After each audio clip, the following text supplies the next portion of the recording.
What is good, YouTube? This is your boy Aaron, It's Brian. and this is the Courtside View podcast, and we are back. We are talking the NBA now.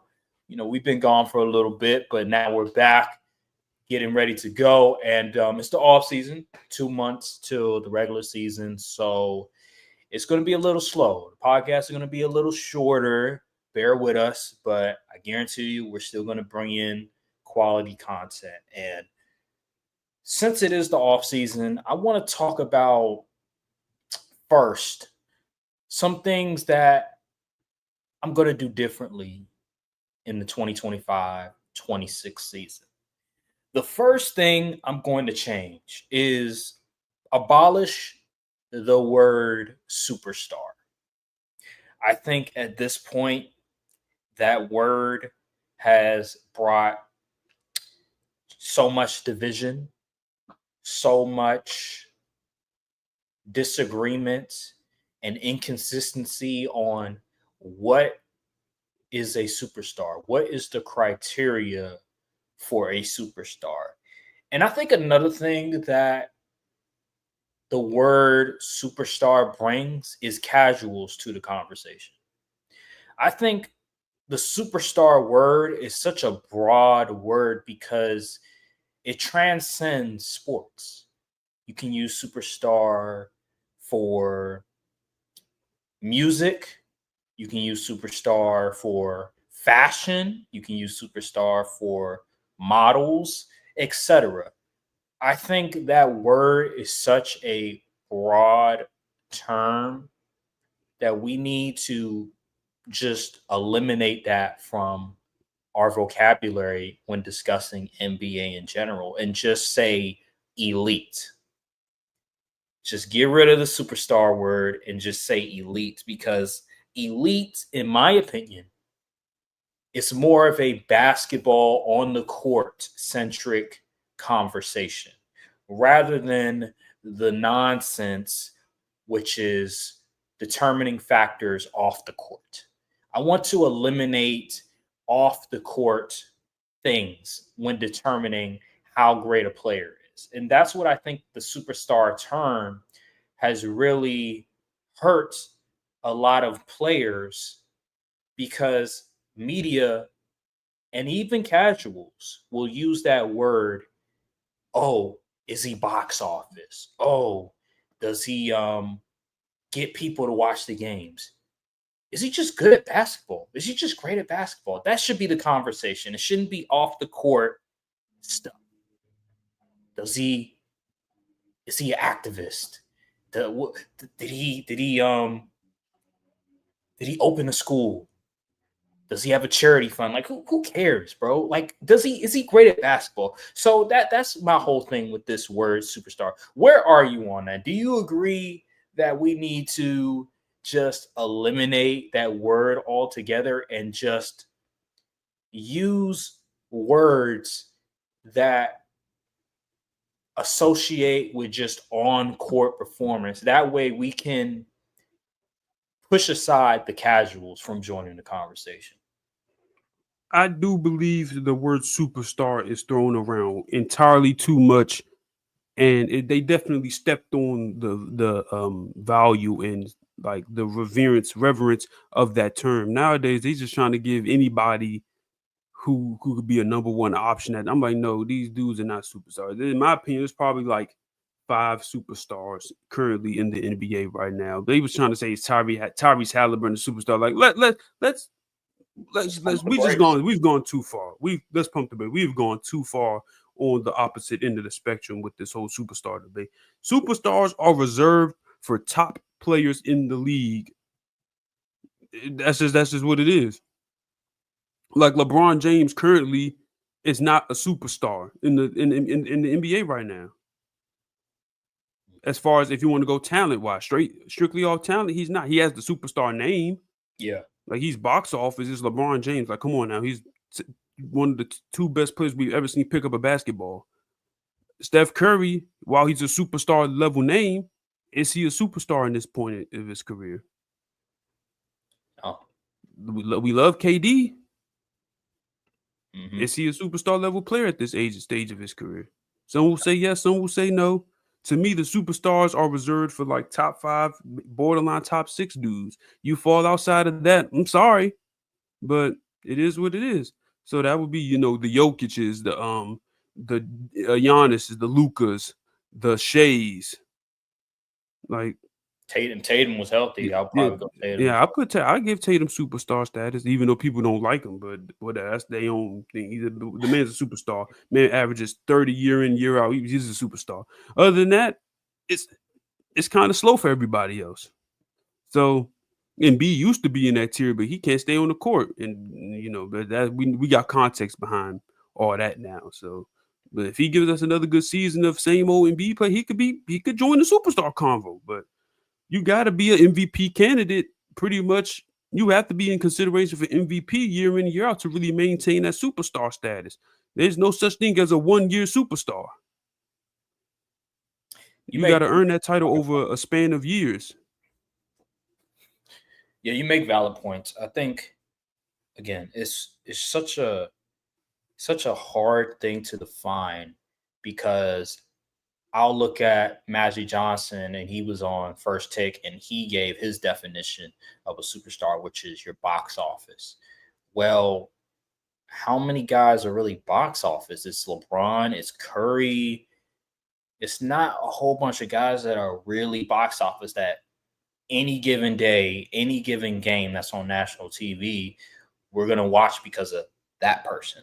It's Exactly. not, you can count on one finger, maybe 2 guys, 3 guys that are legitimately But box oh, I office. gotta tune into this player. They Like, drive the ratings no matter what. Like Jokic, as great as he is, would you say he's driving the ratings? No. mm-mm. Even Shea, like he's not driving the ratings, even though I like Shea as a basketball player. Anthony Edwards, you can argue to a certain extent, he has gotten his name, he's gotten more buzz, but I don't think he drives the ratings like a No. LeBron or Stephen Curry, even Kevin Durant as well. I don't think Kevin Durant is driving the rating. So that's my thing with the superstar label. There's just too many variables, too many people with different definitions. I don't like taking into account off court stuff because if we do that, then why Tim Duncan wasn't a superstar. He doesn't drive ratings, but we all acknowledge Tim Duncan is one of the 10 best players of all time.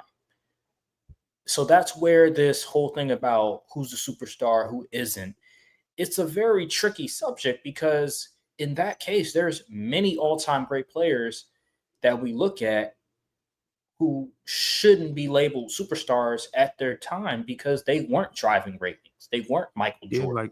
like Kawhi. He was Kawhi. undoubtedly a superstar, but he wasn't tuning in just to see Kawhi play on a mass scale like a LeBron. Right, right. And if you think about it, the way that the media, especially the old heads, look at superstar, if you really go by their definition, which is like box office driving, like boosting the ratings, when they're on screen, people are gonna tune in and watch no matter what.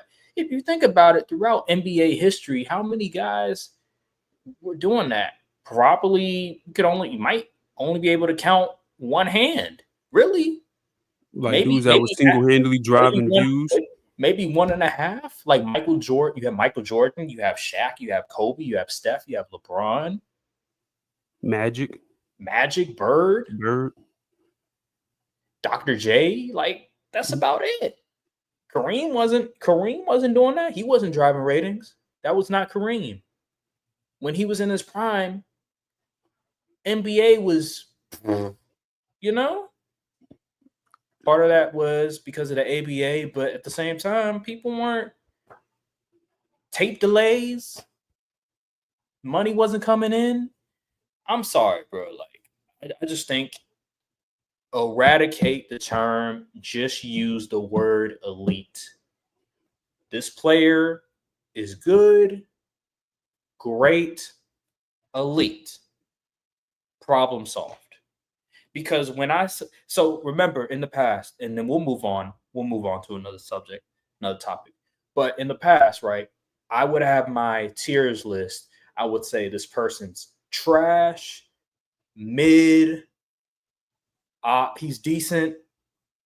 He's good. He's great. And then I would say he's a super. No, I would say he's a star, and then he's a superstar.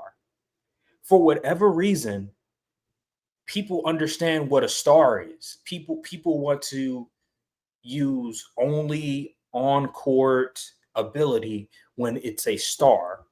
But then all of a sudden, when we bring in super and then star to the equation, it's like, no, now we have to bring in off court stuff. I'm like, what? Why is it that you can say, okay, this person's a star, but then when you say they're a superstar, it's pushback. It's like, no, we have to bring in off court stuff, and that's my whole problem with it. That's why I say, you know what? Let's just eliminate it all. Matter of fact, eliminate the word star altogether. Let's just say he's great, he's elite, he's good, he's decent, he's mediocre, mid, whatever you want to name it, and he's trash. Let's just do it by that. I don't know about getting rid of star because all stars still. Okay, all star. Okay, all star. I'll give you that. All star. That's fair. There definitely needs to be like a new word to substitute superstar, because I feel like people getting a little too loose with that term. It's levels when you compare stars to superstars. Yes. But now that them lines are getting blurred, it might be time to do away with it. They're gonna be calling Jalen Brunson the superstar next. And I'm like, okay. Like I'm, in the group chat, they're saying, yeah, there's about like 10, 11 superstars. I'm like, huh? Yeah, I'm like, that is insane. I'm getting pushback because I'm saying Jalen Brunson isn't a superstar. I'm like, huh? What are we talking about? Like, have you guys lost your mind? What are we talking about? I'm hearing, for the past 5 years, matter of fact, past 7 years, I'm hearing media talk about Kyrie Irving's a superstar. I'm like, huh? I'm like, yo, what are we talking about? Like, this is absurd. This is absurd. Superstar. Anywho, I just wanted it's kind of like a mini rant. Fiasco. Everyone's just a superstar because they say they are.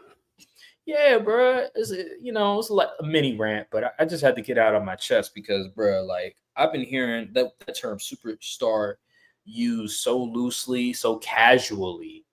It just frustrates me. You know what's funny? NBA fans are so weird. They're like the only group of fans where if you rank a player top 10, they take it as disrespect. I'm like, if I'm saying these are the top 10 players in the world at their sport, why would you get offended on behalf of that player? It's so weird. The NBA fandom is so weird. Yeah. You say Shea top 5, and I'm like, he's only 5? I'm like, all right, bro, whatever. You have to thank the media for that. That's the media. That's the media for you. Debate culture.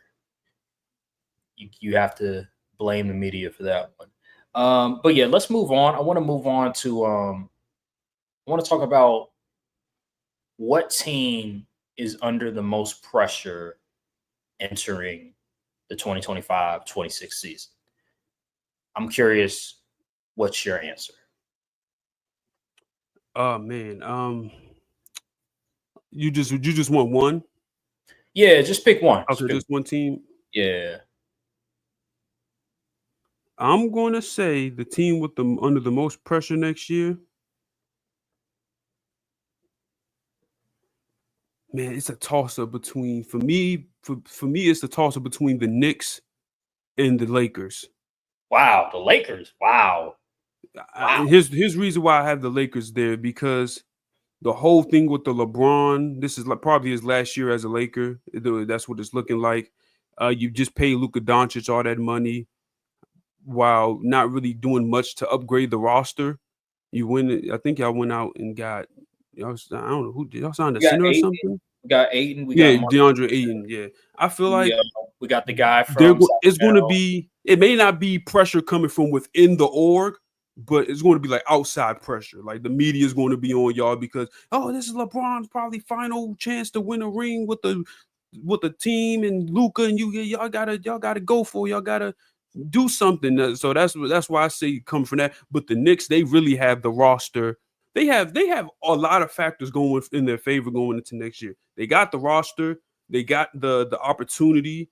As far as like the Pacers being pretty much out of commission because Tyrese Halliburton Achilles, the Celtics out of commission because they starting to tear down the roster. They got rid of some players, and Jason Tatum tore his Achilles. Their really only true competition is between the Pistons and Cavs for a championship appearance. So if they can't get it done, I know they there's going to be a new coaching and all that stuff, but they got the dudes that to compete in that conference. Like let's keep it all the way 100. So yeah, I'm leaning Knicks though. I'm gonna lean Knicks because it's probably a lot of pressure coming in from the org and the front office itself, as well as the media and fans and stuff like that. So I'm gonna say Knicks is at the top of my list. I understand why you would pick the Knicks, and it was a toss up for me because I was also thinking maybe it is the Knicks. But I ultimately came to this conclusion that it's the Cleveland Cavaliers. I think the Cavs, what happened last year, they won 60 games. They won 60 plus games. They had the best record in the East, and they lost to the Pacers in the second round with all those injuries, with Donovan Mitchell trying to carry the team, and he wasn't able to do so. With a healthy squad, with the Pacers out of the picture, with the Celtics out of the picture, with really the only concern, the only team that they have to be worried about is truly the Knicks. I gotta look at the Cavs, man. All them picks, all those pieces they traded for Donovan Mitchell, Evan Mobley is coming to his own. I'm looking at the Cavs, Kenny Atkinson as well. Coach of the year last year. This is a very talented team. I'm looking at this Cavs team and I'm wondering, there's no more excuses. The Celtics are gone. That was a team that had your number. The Pacers are gone. That's the team that had your number. The only team you have to worry about is the Knicks, and that's a team that you guys dominated the entire season last year. I'm sorry. I got to go with the Cavs. I think they are the most talented roster in the East. I think they have everything they need to compete. Got to remember last year, I know it's the regular season, but they played pretty well against the OKC Thunder. I think they won a game. They may have won a game against OKC. Yeah, I believe they did.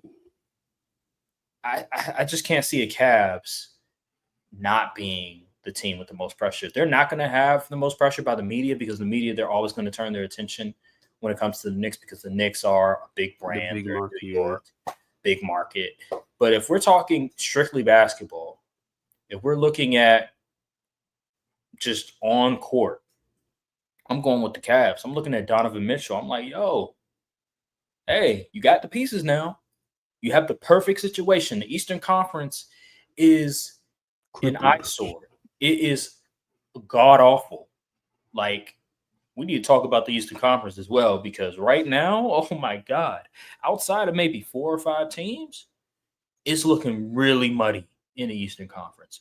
But yeah, man, they have no excuses. I think with the Knicks, here's my thing with the Knicks. I think they still have limitations from a roster construction because the whole thing with Karl-Anthony Towns, his lack of defensive effort is still going to be a problem.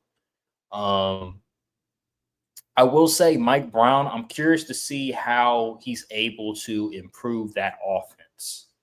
I'm wondering if he's going to be able to bring in an offensive scheme that's going to help Jalen Brunson and Karl-Anthony Towns because that was a major concern last year. Jalen Brunson and Karl-Anthony Towns a lot of times had to make something out of nothing. True. I just think with the Cavaliers, there's not going to be an adjustment process. They still have the same guys from a year before. They still have the same scheme, the offensive scheme. They still have Donovan Mitchell playing at an MVP caliber level. I think he finished top 5 in MVP votes last year, and he was first team All NBA. Although I ain't gonna lie, it was a bit controversial. I thought LeBron should have got it over him. I thought they gave him a little you know what I'm saying? Like, here nigga damn, first team All NBA selection. But it's whatever. It's whatever. I just think the Cavs at this moment, when you look at a basketball, just strictly basketball perspective, outside like ignoring the media hype and everything, I think they have the most pressure. And I think I just think you have to look at the Eastern Conference and those teams because on the Western Conference side, like it's a bloodbath. It's a bloodbath. So Yeah. I'm not gonna look at the Lakers and say, oh, they gotta win now, man. Like LeBron's last year, even though like they already won with LeBron once. I get it is the last season, but it's like you still have Luka Doncic. When LeBron, if he retires or if he goes to another team, they're gonna have a max player spot that they can acquire, that they can sign because they're gonna have a lot of money. They're gonna have a lot of cap space. And then you have the Houston Rockets with Kevin Durant. Although Kevin Durant is, still questioned about his legacy in terms of can he lead a team to a championship without Stephen Curry, etc. He still won 2 rings and he's still arguably a top 15 player all time. So nobody's going to take that away from him. He's still one of the 5 greatest scorers we've ever seen. Still one of the three, in my opinion, one of the 3 best small forwards we've ever seen. So I don't think there's a whole bunch of pressure towards the Rockets compared to those Eastern Conference teams. I'm not even going to get to the Nuggets. I'm not even going to get to the Mavericks. I'm not even going to get to OKC. They already won a championship. What type of pressures do they have? They already won. Minnesota, they're a young team. I'm not even going to look at Minnesota. They overachieved last year. So it comes down to those 2 Eastern Conference teams. And I think the Knicks, I will put them number 2 in terms of most pressure, and I'll put the Cavs number 1. Only reason I put the Knicks is because they were in the conference finals. So, if you knocking on that door, the next step would obviously for progression would be to get to the finals. But if it wasn't for that, I probably would have put the Cavs there too, because they do have the more complete team, in my opinion. Yeah. Outside of Darius Garland. Yeah, Darius Garland. But you know what's funny? Like, even though Darius Garland, see now that the Celtics and the Pacers are out of the fold, that is true. It's not as bad. It's not as bad to have Darius Garland start in your backcourt because you're not gonna have to worry about Jason Tatum or Jaylen Brown mismatch hunting or in the Indiana Pacers when they'll put Darius Garland in a screen action and Tyrese Halliburton is cooking him and stuff like that, or Nemhard is cooking him off the dribble. You don't have to worry about all that now because you're playing the Knicks. I will say that the Knicks, I'm curious how Mike Brown is going to tweak some things on that offense. Is he going to bring a lot of the things that he did in Sacramento to the Knicks, because they were a very proficient offensive team in Sacramento. They ain't play no damn defense. So I'm wondering what his is going to it's going to show me a lot who's going to be on his coaching staff, because I think the coaching staff is going to determine how this team is going to function. If he has an all-star coaching staff, I would say, all right, he's in good hands. But if these are just a bunch of random guys, people from the G League or guys from college or something like that, I'll be like, I don't know about that. I'm a bit concerned. But yeah, I think the offense will be fine. I think they'll establish an actual identity on the offense instead of just being like whoever has the high hand. I hate that kind of offense. I think there'll be actual. They'll run a lot more plays and schemes and all that stuff. So a lot more sets. Defense is sets. Yeah, defense still yet to be seen. I think we will see more 2-man action between Brunson and Cat, because that was missing with Tom Thibodeau. No 2-man action. But yeah, my last topic. Since we're talking about team, I'm curious who's under the most pressure as an NBA player entering the 2026 season. Dang, that's a good question. Is it safe to say Joel Embiid? Ooh, Joel Embiid. Wow.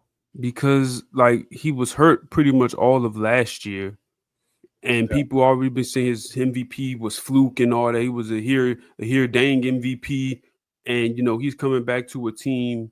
While they're not perfect, they still got some things they can, they can still make a little bit, do a little bit of something. You got Tyrese Max, you got Jarek McCain will be coming back off injury. Paul George, even though he's past his prime, well past his prime, he still should be able to, Contribute. be a solid contributor. Yeah, exactly. At this stage of his career, probably give you a solid 15 tonight.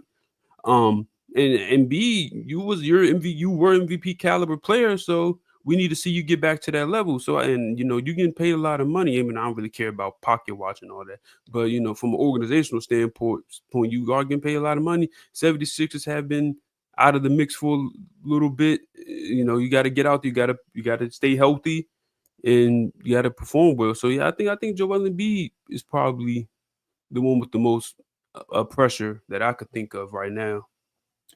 I mean, you make a interesting point. I don't think Joel Embiid has the most pressure because you say you don't care about the money portion. I think that plays a huge factor because I'm saying me personally, I don't care okay, about the money. I know, but other people, me personally, I think that plays a huge factor in terms of his level of security. There's two ways you can look at it. You can look at it from a perspective of if this player doesn't play well, they either won't get a good enough contract compared to the previous one they had. They won't be able to potentially make the league next year. But I think that's too drastic. I think that's too dramatic and drastic of a way of looking at it. I think I'm looking more towards like you have high expectations, and if you don't meet those high expectations, then that's a problem. I'm I gonna think, guess yours yeah. before. Let me know when you're ready to go. I'm gonna try to guess who Go you go go. go right ahead. Go right ahead. I, Who yeah. I have a feeling it's going to be like Ja or something. John Morant? Nah, it ain't Okay, John okay. Morant. It ain't John Morant.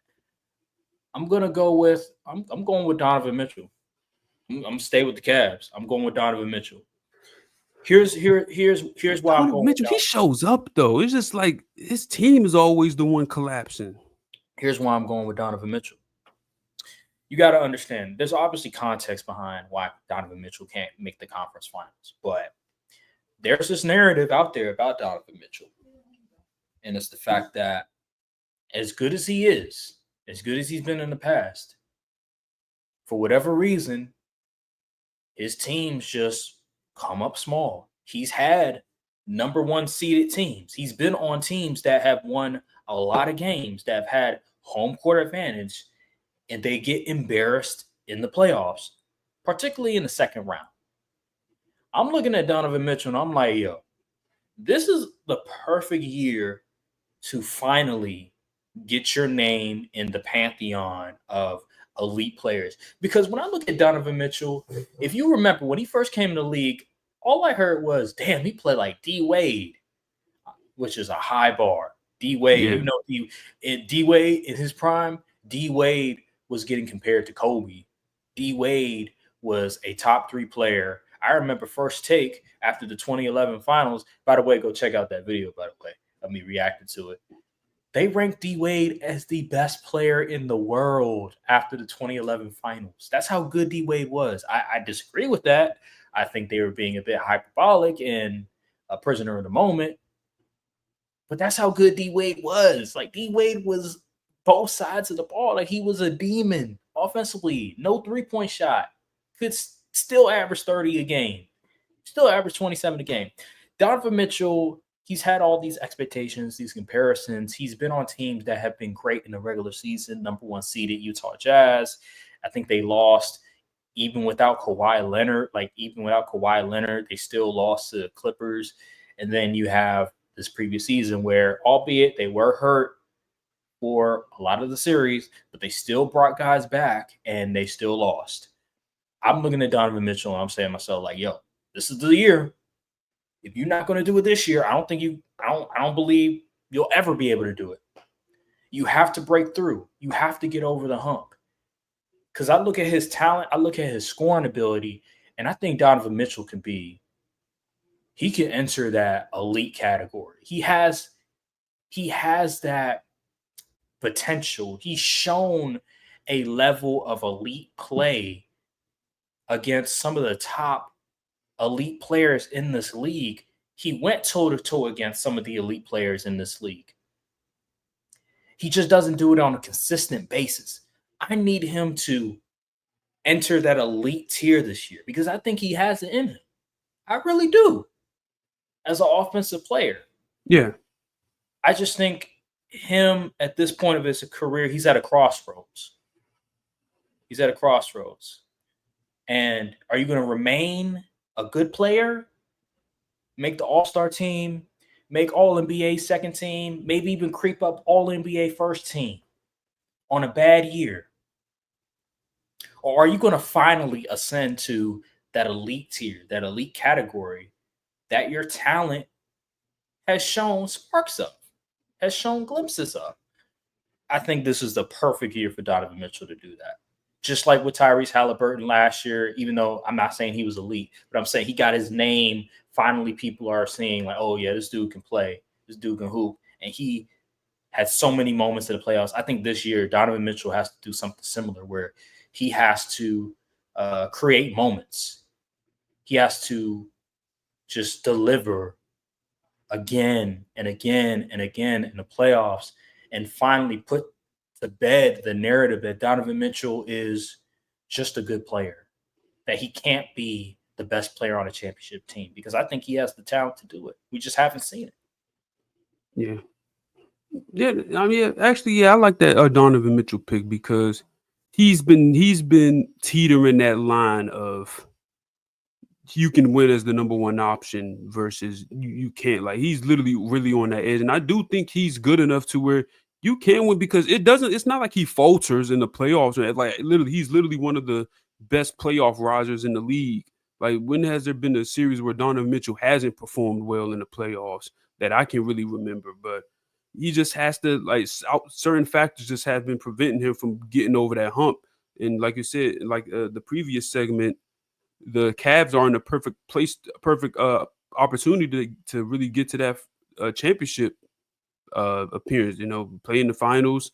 It's going to be a tough matchup because whoever coming out the West, they're going to be like that because the West is a bloodbath. But yeah, man, this really is the okay. So if he were to win MVP, would that accomplish your would he be free of that, or he has to make like the finals or conference finals or something like that? I think it's all a culmination. I think he needs to make the finals. I think he needs to play great this year, and I think he needs to make the finals. I think that's the expectation that everybody should have for Donovan Mitchell this year. I don't think he doesn't need to be the MVP, but I think he does need to raise his level to an elite level, because as we see now, Jason Tatum injured now, that fifth spot, the top 5 players in the NBA, that fifth spot is up for grabs. From 5 to 12, any one of those guys can be the 5th best player in the NBA. It's up for grabs. And I think Donovan Mitchell, he has the talent. He has the scoring ability. He can play make as well. I think Donovan Mitchell, there's no excuse. There's no way Anthony Edwards should be considered better than you. I think you should be better than Anthony Edwards. But at this moment, I think Anthony Edwards, because of his defensive capabilities, you could argue is better than Donovan Mitchell. But I look at Donovan Mitchell scoring, the different ways he's able to score, his ability to get to the basket at a consistent basis. I think he's just a better overall scorer than Anthony Edwards. And then I also think that Donovan Mitchell, him and Jalen Brunson are getting compared as well. I think that shouldn't be the case. I think Donovan Mitchell, he should make it a point of emphasis that, no, I'm better than Jalen Brunson. Jalen Brunson is a dog, but I'm better than Jalen Brunson. So that's the whole thing this season is, will Donovan Mitchell finally separate himself from the Anthony Edwards, from the Jalen Brunsons, from even Stephen Curry or some other guys? Will he finally get into the conversation of a Shea, a Giannis, a Jokic? Like, will he finally get in those conversations, or is he gonna just remain in the Jalen Brunson tier? You know what I mean? Where it's like, okay, he's a star, but you can't win a championship with him as your best players. You know, Yeah, I mean, yeah, yeah, I have to agree. Donovan Mitchell definitely is next in line to take that leap. All right. Not Well, even leap, just like finally have stuff go his way, you know? yeah. It's perfect year for him. Final topic, real quick. I mentioned this, I think I want to say a week and a half ago. I talked about the NBA schedule and how bad it was. I mostly talked about the NBA Rivals Week. That was really most of the video. But more information came out about NBC and what they're going to be doing on certain nights. Tuesday, I believe it's Tuesday. I forget if it's Peacock exclusive or not, but I know Tuesday NBC is going to have double header, right? And the later game is going to be played at 11 p.m. Eastern time. That is unheard of. That is unheard of. Normally, so football, right? Football on the West Coast, college football. They'll have these late window games. They'll go from maybe 10:30 or something like that. The Pac-12 used to do it all the time. And Pac-12 after dark or something like that. yeah, you remember it used to be like USC used to play late. This was like back when Mm-hmm. Caleb Williams was in, all these West Coast teams, they would have these 10:30 o'clock windows where they'd be playing until like 1:30, 2 o'clock in the morning. Guess what? Football is played on the weekend. So I'm cool with that. Hey, I'm coming home from a party, I'm coming home from doing whatever, watching a movie, and it's 12 o'clock at night, and I see Boise State versus whatever team, West Virginia, I don't know, what the hell. All right, cool. It's Saturday night. But the NBA? So you telling me my Lakers are gonna be playing at 11 o'clock and probably finishing maybe close to 2? Yeah, that's not ideal. Come on, man. I think that's a dumb That's idea. that's a misstep. I don't like why. Like I think the daggone 10 o'clock tip offs is too late. You talk 11 o'clock? Are you crazy? Yo, yeah. And then they want us to pay these subscription fees to watch the games when the games are going to be on late at night. Make it make sense. I don't know. The NBA continue to one Oh, step forward, two steps back. you gotta pay for like 5 streaming You services. gotta get Prime, you gotta get cable, you gotta get Paramount or Peacock, whichever one that was. And Peacock, then like, dude, League Pass, Amazon Prime. it's What are we terrible. doing? What we doing? That's like 5 or 6 streaming They services. made the barrier to entry to watch sports so high now, it's insane. You know what's crazy? I was warned about this some years ago. I forgot who said it. It was something about how like sports is eventually it's gonna come with a cost. Like we're so used to watching it for free, but it's gonna come to a cost because it's such a money maker. It's the last big money maker for television. And the fact that they decided, you know what? This is the last great thing that generates consistent views on cable. We're going to remove that and we're just going to have it exclusively on streaming services. It's just bad. What does this world come to? What does this world come to? NBA, NFL, This is what WWE, greed does. WWE, WWE, MLB. they are insane. I thought the whole point of the Netflix deal was to like keep it all in one centralized location. Wrong. You know, I wouldn't be mad. I wouldn't be mad. Let's say the NBA was like, you know what? All right, you gotta have to play. You gonna have to pay like $30 a month for this streaming fee. But guess what? It's on all these different platforms. So they say, hey, $30 a month, you get League Pass, you get Peacock or something, you get ESPN or something like that. Or maybe Amazon Prime instead. I'm like, all right, cool, $30 a month, and I get like 3 or 4 streaming services. That's worth the cost. But these streaming services are like, nah, we're getting exclusive rights. And you gotta pay $10, $15 to watch our streaming service.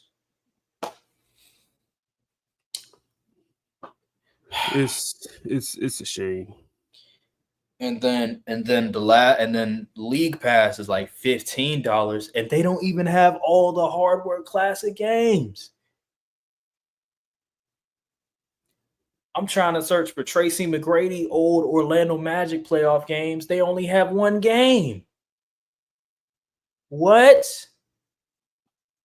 Yeah. You know, it is what it is, man. I got nothing else to say. I think we'll end it on that note. Make sure to like, subscribe, comment down below, hit the notification bell, follow the socials, and we'll see you guys in the next episode of the Courtside podcast. Thank you guys for watching, and peace. Salute.